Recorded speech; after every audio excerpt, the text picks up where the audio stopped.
নমস্কার বন্ধুরা, বিজলি Bengali cooking থেকে সবাইকে স্বাগত জানিয়ে প্রতিদিনের মতো আজকেও চলে আসলাম। বন্ধুরা আজকে দেখো ওয়েদারটা কত ঠান্ডা ঠান্ডা একবারে, তার জন্য এই যে চিকেন নিয়ে আসছি।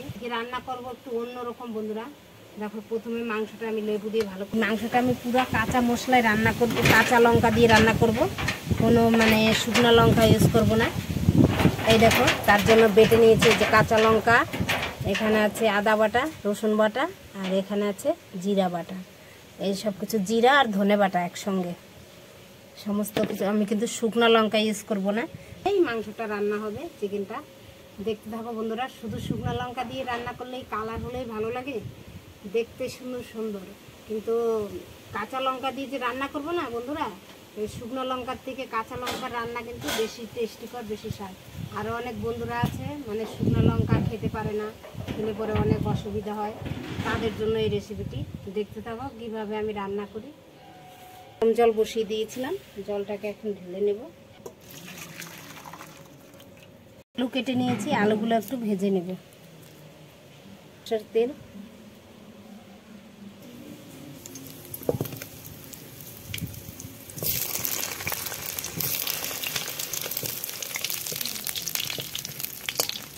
একটু হলুদ গুঁড়ো দিয়ে দেবো,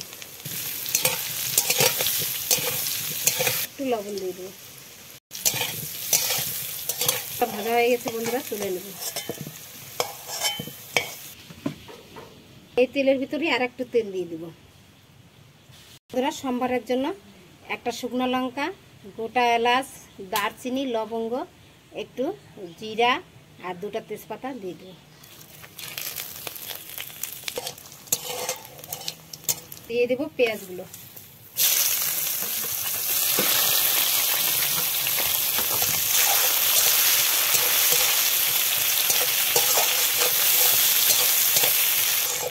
চিকেনগুলো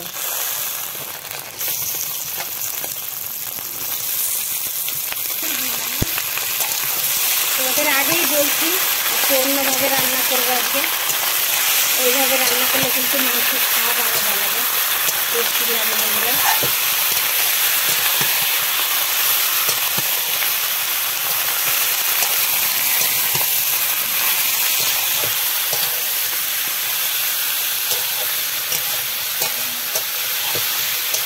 এইভাবে একটু ভেজে নিলাম। এইভাবে ভেজে নিলে কি হয়, মাংস থেকে যে একটা গন্ধ, এই গন্ধটা থাকে না, আর মাংসটা খেতেও কিন্তু একবারে দেশি মুরগির মতো লাগবে। এইভাবে রান্না করলে কেউ বুঝতেই পারবে না যেটা করছি, সবাই ভাবে দেশি মুরগি।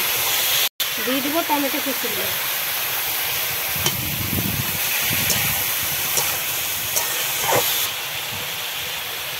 এই দেখো বন্ধুরা, সমস্ত মশলাগুলো আমি এখন দিয়ে দেবো। এখানে ধনে জিরা বাটা, এখানে রসুন বাটা, এখানে আদা বাটা, এখানে কাঁচা লঙ্কা বাটা, আর পেঁয়াজ আমি বাটিনি, পেঁয়াজ দিয়ে দিলাম এর মধ্যে। এইভাবে রান্না করে তোমরা খেয়ে দেখো বন্ধুরা, হেভি টেস্ট লাগে কিন্তু। আর মাংসটা মনে হবে কি দেশি মুরগি রান্না হয়েছে।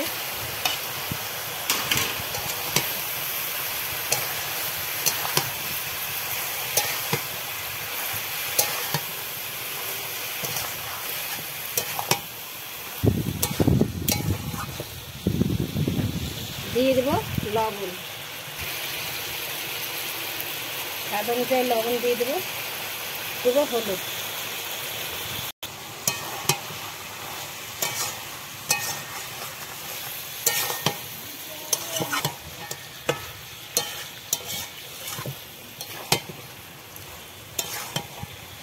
যে থালাটায় মশলা রেখেছিলাম সেই থালাটা একটু ধুয়ে জল দিয়ে দেবো।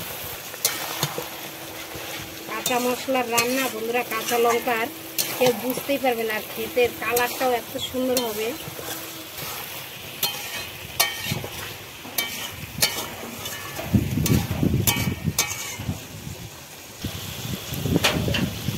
আলুটাও এখন দিয়ে দেবো।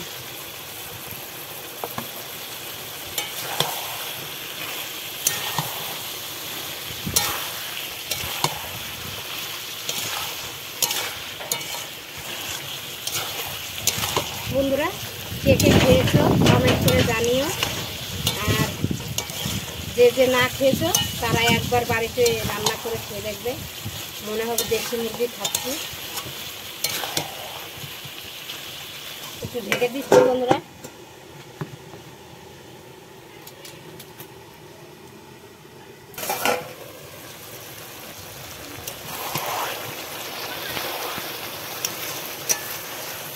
যে আমি টমেটো দিয়েছি, লাল লাল টমেটো, আর হচ্ছে হলুদ, তার জন্য দেখো কালারটা কত সুন্দর, মানে একটু শুকনো লঙ্কা দিচ্ছি, কিন্তু একটুকু শুকনো লঙ্কা দেয়নি।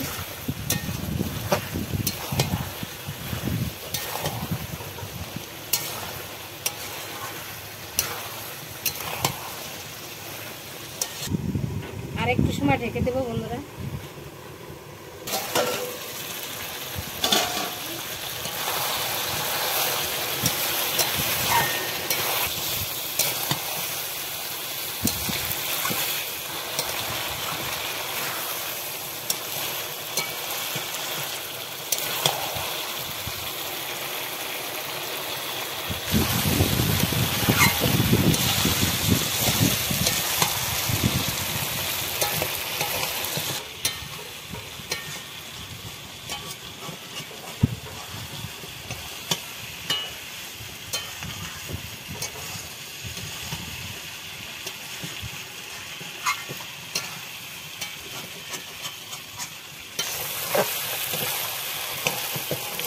আমার কিন্তু মাংসটা কষানো হয়ে গেছে, এখন জল দিয়ে দেবো।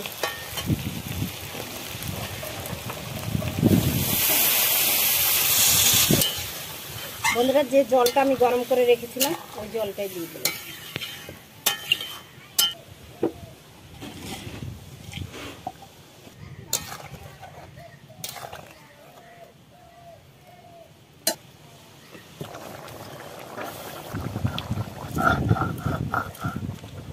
গরম মশলাটা বেটে নিচ্ছি। গরম মশলাটা বেটে নিয়েছি, দিয়ে দেবো।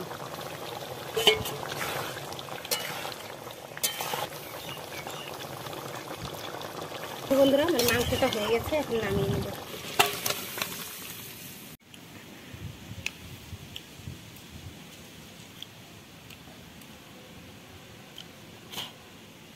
বন্ধুরা, নামিয়ে নিয়েছি, আর দেখো কত সুন্দর হয়েছে কালারটা, আলুগুলো গলে গেছে। দেখো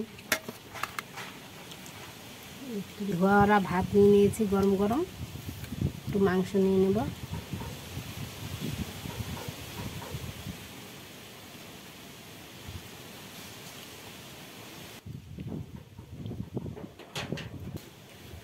একটু খেয়ে নিচ্ছি বন্ধুরা, গরম গরম ভাত।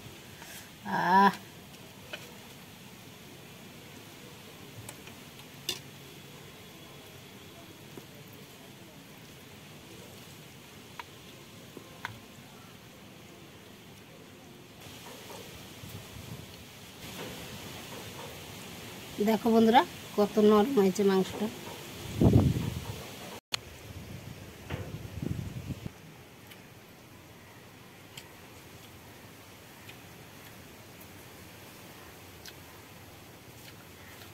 আলুটাও কত সুন্দর গলে গেছে, দেখছিস?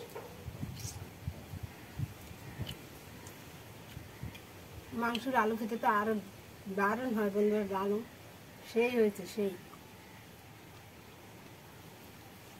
অসাধারণ বন্ধুরা, মনে হচ্ছে কি দেশি মুরগি খাচ্ছি, এত সুন্দর হয়েছে না। আর বেশি মশলা দিইনি তো, কম মশলায় রান্না, কম তেল মশলা।